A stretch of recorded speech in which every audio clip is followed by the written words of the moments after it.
How's it going, guys? Vale here, doing a different video. I've got the webcam on because I just wanted to try it out for a video. Anyway, today we're talking about mastering. I've been asked over and over and over again to give a simple tutorial on how to master. For a while now, I've been just kind of studying the best ways to go about this, especially in FL Studio, and to do it, especially if you don't have a lot of money to get things like Ozone, things like that. So, we're going to be going over that today. We're going to be going over the how to export, how your mix down should sound, the things before exporting, and obviously the mastering itself. So this is a project a friend sent me. He needed it mixed and mastered. He had the song actually completed, but he just wanted me to look over it, get some final things finished, and mixed down, mastered, send it back to him. This is what your mix should sound like. It's a little bit loud. I'm actually going to turn down the output volume of the song over here down so it doesn't break your ears or anything. It is a little bit louder than usual. You want your final mix to stand out between -8 and -3 decibels for headroom. Some people like to go below -8. Some people like -12 as their very maximum point of headroom. This one hits -3, so it's a little bit higher than I'm usually working with. I usually mix down all mine to 8. There's a lot of elements to this track that you can't really take out. Everything needs to be heard, which is fine for some tracks. You just have to be a little bit more lenient with mastering. So I'm gonna let you guys listen to the drop in this track, and I will actually leave the link to this song in the description. You can go check it out. But here you go. Here's a drop.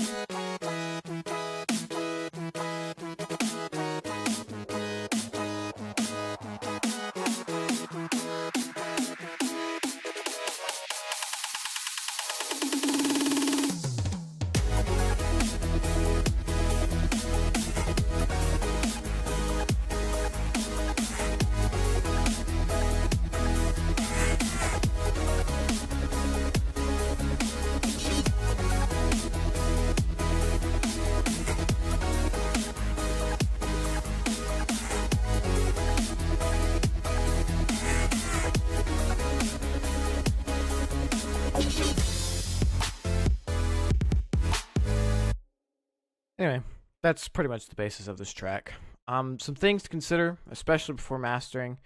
And one thing that I tell everybody, that mastering doesn't make your track better, and it's a thing that everybody just fails to get down. You have to spend more. 90% of the time is you mixing. The 10% that goes into the after product is you mastering. If you don't get your mix down correctly, mastering's not going to matter. If anything, sometimes mastering will make it worse. Your mix down's not good. So before you dive into mastering, I'd recommend figuring out how to get your mix downs almost perfect. You need to be spending a lot of time.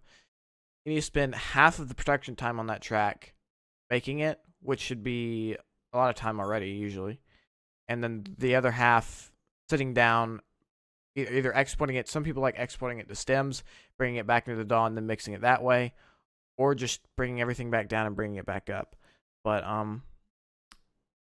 you need to be able to mix before you master. That's the big thing. Second of all is make sure all the frequencies are balanced before you going into mastering.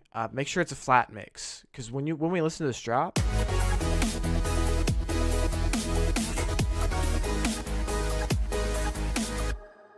you don't hear a lot of low end or mid or highs overacting each other. It needs to be a flat mix. Kind of like I'm trying to think of some analogy to make. Just make sure that your mids, make sure all your frequencies are balanced. There could be a tad bit extra bass, especially for your sub bass, because that's kind of hard to get in there. You can be lenient on your low end being a little bit higher than everything else, but overall, it needs to be very flat. Also, have your percussion leading the mix. Have, as a general rule, have your kick lead, your snare under that, vocals under that, and then everything else plays into there. Make sure mastering is a process really of fine-tuning things, but there's a lot of things that should be already done. in mastering. Making sure all of your low end is in mono is one of the things that should be done. Make sure all your stereo imaging is correct. Make sure there's no phase issues. You can check that by putting your song in mono and FL. Go to the master channel and put it in mono. As you can see, there's no bleeding into the left or right. There's no phase issues at all. So make sure that everything's in the right place and nothing's too stereoized. Just basic things like that. Make sure just reference to other tracks. Is that what I like to say to other people? To reference to other tracks. Make sure no mud is there, because in mastering you can't clear out mud as much. It's just really just the finishing touches. So yeah, I'm gonna go over and actually let's go ahead and go over the exporting stuff first. And when you get to here, you're gonna want to save it as WAV, 24-bit, and if you can get the highest resampling rate as possible. It takes a lot longer to export this way. Even with my computer specs, it takes a long time. If you can only do 24 without your computer crashing or FL crashing, that's fine. But try to get the highest point sync as possible. Dithering is cut off here because you're putting it to a 24-bit depth, and it doesn't allow it there. Enable master effects, enable insert effects. You shouldn't have anything on your master effects at all. One thing I would say though is a FL 20 hertz to 18 hertz, 18k hertz PEQ2. I have that on my master, just so I can cut out all the stuff that I don't need. No compressors, no limiters, nothing else on the master.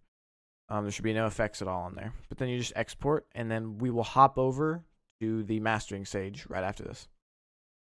All right, guys, we're back with this track, and we're gonna master it now.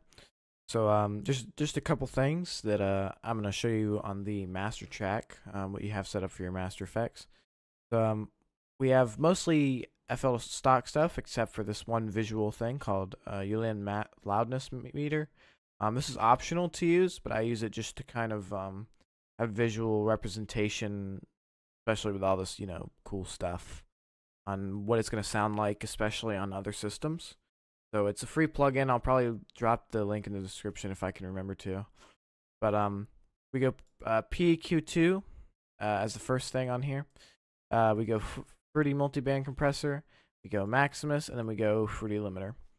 What you can do is, if you want, you can put it on another insert and reference to something else. Because if you put it on the master and you try to reference, even if the track you pull in is not put on an insert, it'll still go through the master and it'll be put through loudness stuff even more, which you don't want. So I've had that mistake so many times.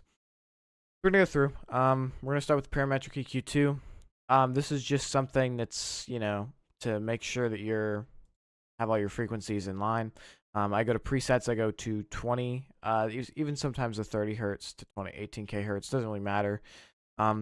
Can't hear past 18,000 hertz. So most you see the trend in most modern music now where people start to cut off the high end that you can't really hear. So that's why I picked this preset. And 30 is a good point at which you stop hearing low end. I cut it a little high than usual, 35. Some people cut 45, which in my personal opinion, I think it's too much. So I cut it at 35 because even though we can't really hear that low, some people may have subs in their cars or may have subsystems in general. So I keep that so you have a kind of just a clean cut off the sides of what you don't need anymore. Now we're going to go multiband compressor.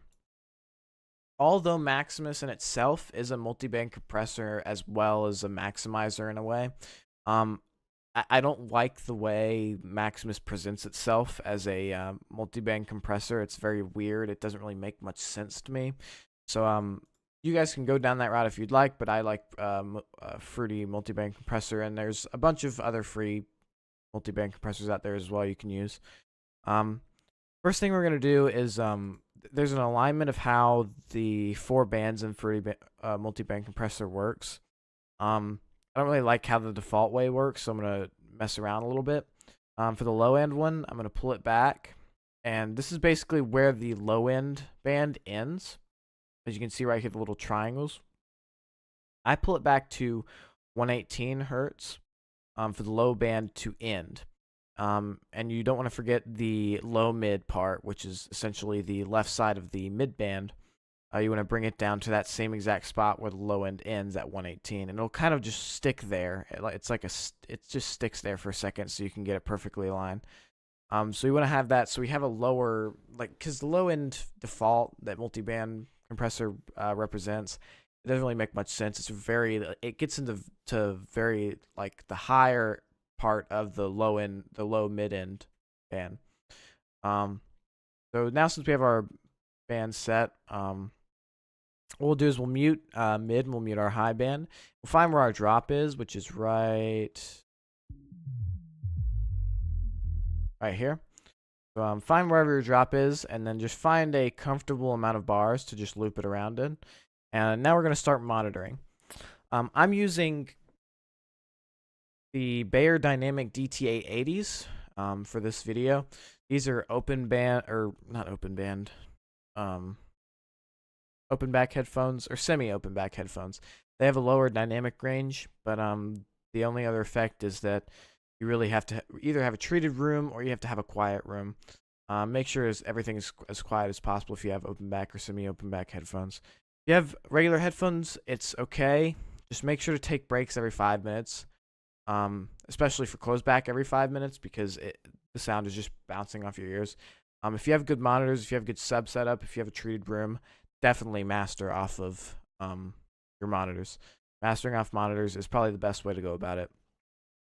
I would try to avoid mixing on headphones. If you master, especially the track on monitors most of the time, they don't have a good low end dynamic range response.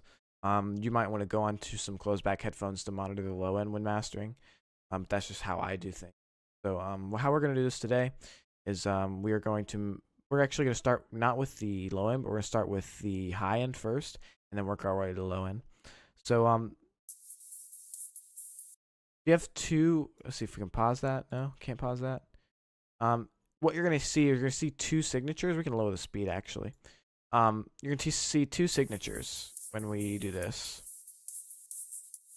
So we've got our pink signature here, which is our original band, and we have our red here. So we have our pink, which is the frequency band originally. We have the red, which is what is being compressed so far. You can also see it over here as well. You have our in and what is being compressed, which is the red bar. A good way to go about this is to leave the ratio where it is, to leave all of the other parameters where it is, especially gain. Don't touch gain for this multiband compressor part. Pull your threshold all the way up to 0 dB and bring it down, and when it's at a comfortable level where the compressor's hitting it down enough, but not too much, you want to find a middle ground, then you can leave it alone. And I really don't mess with the ratio unless, and you really shouldn't be able to have to mess with the ratio at all. And if there's a problem with you having to overcompress too much on one certain band, you should probably go back and check the frequencies in the original mix. So we're going to start with the high band. Let me let you guys hear a little bit more. So really, we're trying to conserve those peaks that are happening that are too high.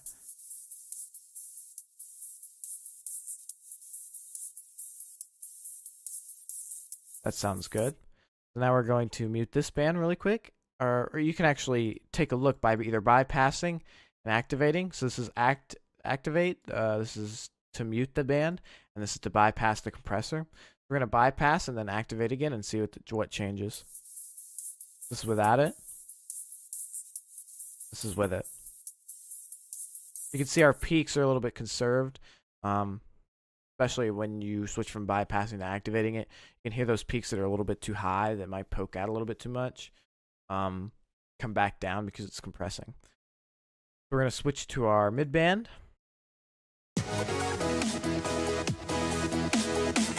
You can already see here that in the mid band, we have a little bit more compression, because it's really just taking the low mids and the high mids and putting in one band, kind of saying, here you go.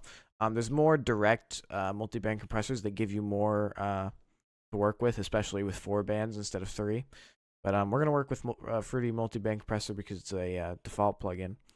And And you really kind of have to mess around with these, especially with the release and the attack when it comes to the mid-band.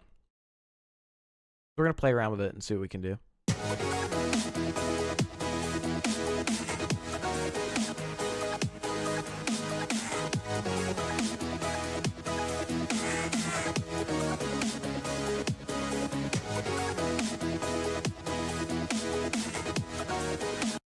I think that's about good right there. What we did for the mid band especially is we're really looking for those upcoming peaks from the kick and the snare. Especially you could hear when we don't want them to hit too hard. We want them to still have an impact. Especially for the multi-band compression part, it's really based off what track you want. For melodic dubstep, we might actually want to bring the ratio back down a little bit so there is that impact.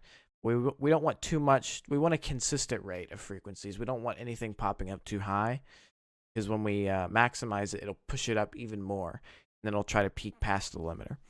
So I think that's good for now.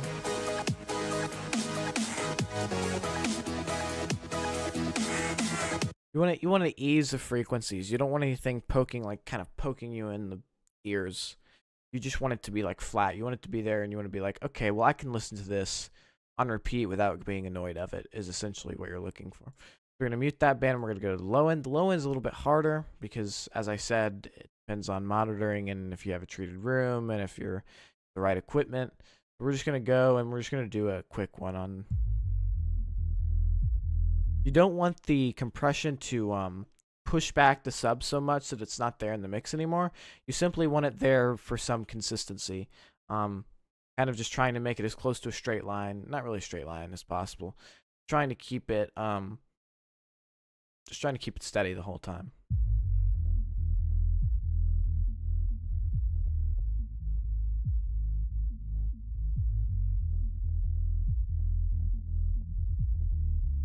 I think that's a good stopping point right there. You can see right here the input versus what's being compressed. You're getting a lot more consistency here when you're compressing. So now we're going to bypass everything so you can listen, and then activate all the compression to see the difference.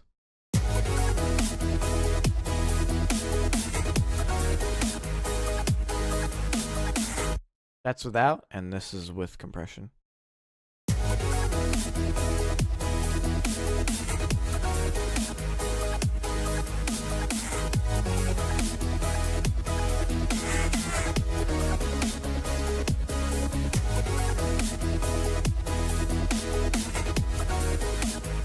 You can see the difference in the consistency. It's not a really big noticeable difference. You can kind of hear those peaks are being brought down. It's a little bit easier to listen to. Now we're going to move on to Maximus. And Maximus is where everything gets a little bit interesting and a little bit tedious. So what you want to do is, first of all, kind of mimic the same way we did with our multi-band compressor. Go to this part where it has low and high frequencies. Leave it on 24 decibels unless you know what you're doing and want to move it to 12. Bring down your low end until it hits 118 like we had on our multi-band compressor.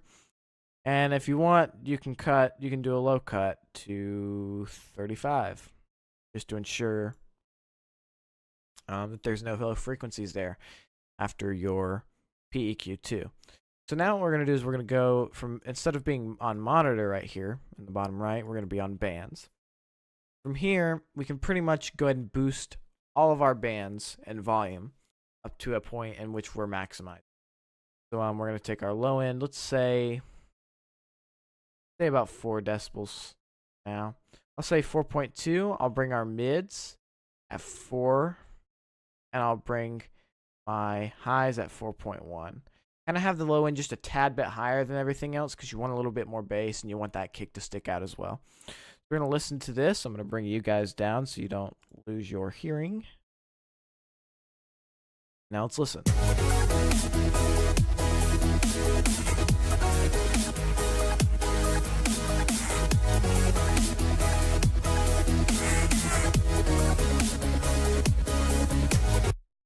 So we're going to listen without Maximus, and then we're going to listen with Maximus. Without it.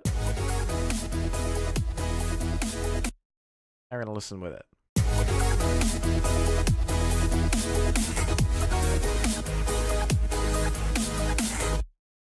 So now this is the point where you're going to use this loudness meter. Now, really, I mean, you can go research whatever. To be honest, I don't know all of the technical terms of any of what this is supposed to mean. But what you're going to be looking at the most is your short term. Your short term LUFF. A point at which is a good place to stop is -8. Anything above -8 gets a little bit too much for the system to handle, any sound system to handle. And you'll kind of bring it down. Especially for melodic dubstep, you want to keep it around the -10, -9-ish. You want to get it up there on the loudness scale, but you don't want to like punch it in the face like Excision does with their stuff. You don't want to like, if anything, you don't want to over compress to where the limiter is having to do a lot of the work pushing it back down.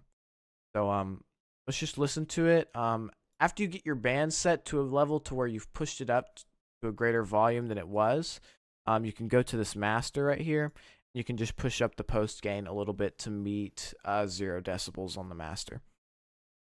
So we're going to be going back and forth, managing our actual level versus the Maximus. We'll go to our limiter, and then we'll be done with the video. So let's just take a listen here for a minute.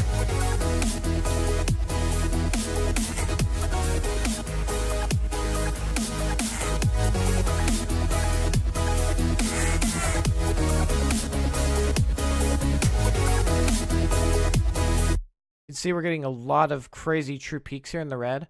We're at a point at which it's starting to get so loud that we might see some overcompression, so we might take it down maybe a decibel or two. And we'll take it down half a decibel.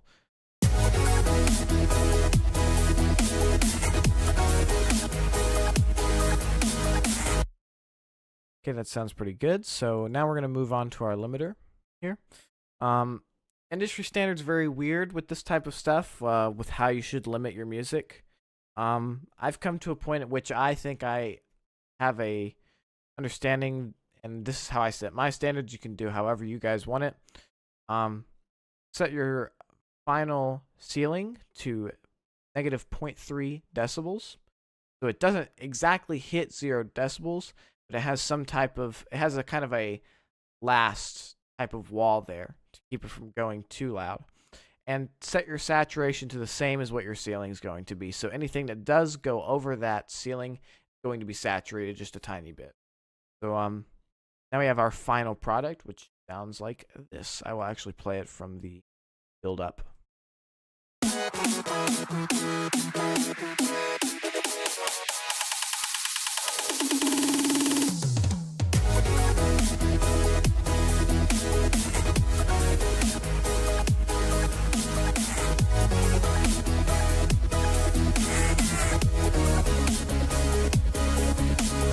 I'm going to play from the beginning of the drop without any of the mastering stuff on, and then I'll turn it on in the middle of the drop. So let's listen to it again.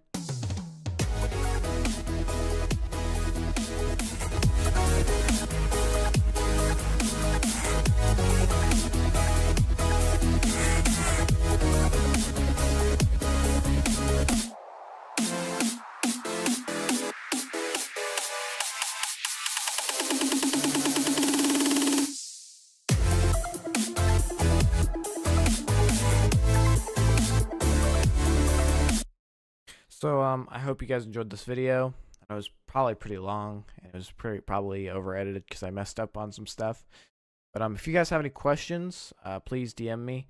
This is a technique that I really pretty much got from another video, but I wanted to relate it in my own ways and send it to some friends of mine. So yeah, DM me if you have any questions. Really just a way to boost the track without losing any dynamics, just relating it to a louder level. So it's not really anything special. It's not anything professional, but it is something that makes it sound a little bit better and not messing with it or using any presets like a lot of people tend to do. So thanks. I'll see you guys in whatever video I make next.